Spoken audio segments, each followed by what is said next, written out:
Today's video, I'll show you how to create an overlay menu system in OBS with free tools. And at the very end of this video, I'll also show you how to create hotkeys to work with that menu.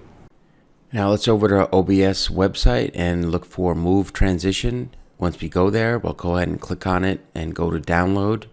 Once we download it, look for Windows or Mac. In this case, I'll be using Windows.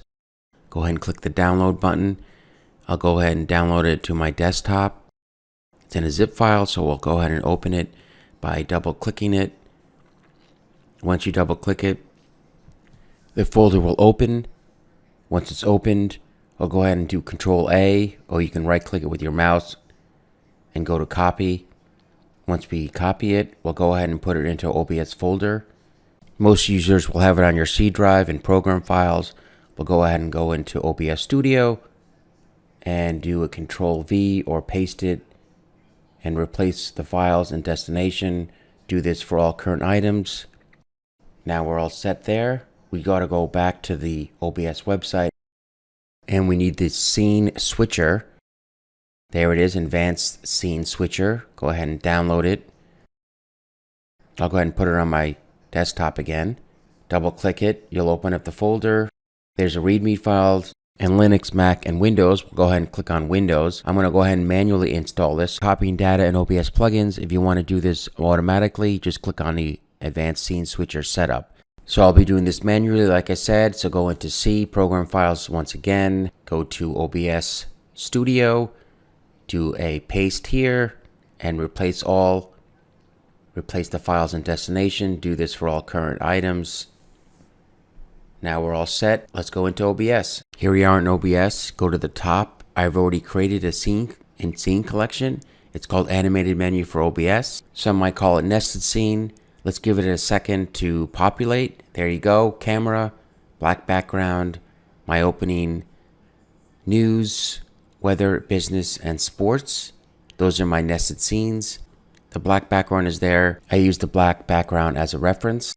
Now to add our images, you go ahead and click the plus sign, which I already did already. As you can see, their images are already created. Now for me, I'll go ahead and select these images from my desktop because that's where they're saved. You can go ahead and select them from wherever you saved your images to create the menu. And in my case, if you already created the images, then all you need to do is add existing. Great, so let's go ahead and set up my camera. Go ahead and click on Video Capture Device. Make sure I have the right camera. Then we go to Audio. By clicking Use Custom Audio Device, look for my Yeti microphone. Click OK. Now quickly, let me show you why I added the black box. I use that as a reference in order to get my menus in the same space. Now I'll use the Alt key and the left mouse button to make slight adjustments. Perfect, so let's go ahead and change the scenes and do our rundown and start running for each individual panel. As you can see, it gives a nice fade in, fade out for each transition. It looks like it's an animated menu, even though we really don't have one. Starting with news, weather, business, and sports. Let me zoom out and show you the wide view. As I'm clicking on the panels on the left, the animated rundown shows a smooth transition from one scene to another. Now the key to make these smooth transitions is by going over to the right and making sure that our duration is set to 1000 ms and making sure that our transition is set to move. We can hit this gear icon, go to properties. Here, selections need to be made. We need to make sure that our fade is set here. And when we scroll down, we'll set to ease in and out. Unclick zoom. Position is set to none. This will be the same for disappearing items. By clicking ease in and ease out, unclicking zoom, setting this to none for position. And when you go ahead and preview, beautiful. Our transition looks seamless. Let's go ahead and click OK. And now let's go ahead and automate this. Go to Tools, Advanced Scene Switcher. Now that another window pops up, you'll see the Advanced Scene Switcher is inactive. We'll start that later. Go to Scene Sequence. Then we go ahead and select it. And here you'll set your sequence. Here I'll set up news, weather. I'm going to set this to 5 seconds using the Move Transition.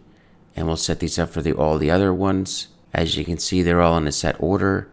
News, weather, business, and sports with the Move Transition. We'll go ahead and close that. And we go to General tab and Start Advanced Scene Switcher. And we go ahead and close this window, and I'll start the first sequence. And as you can see, it's all automated without me clicking on any of the manual scenes on the left. Finally, last but not least, if you want to set up hotkeys, go to Settings, go to Hotkeys. In here, we can set a hotkey for each scene. Here you can see one of my panels, News. You can go ahead and enter a hotkey here. Go to Sports, Weather, and you can assign each hotkey manually. Thank you so much for watching. Please, if you have any questions and concerns, please leave them below, and I'll see you in the next video.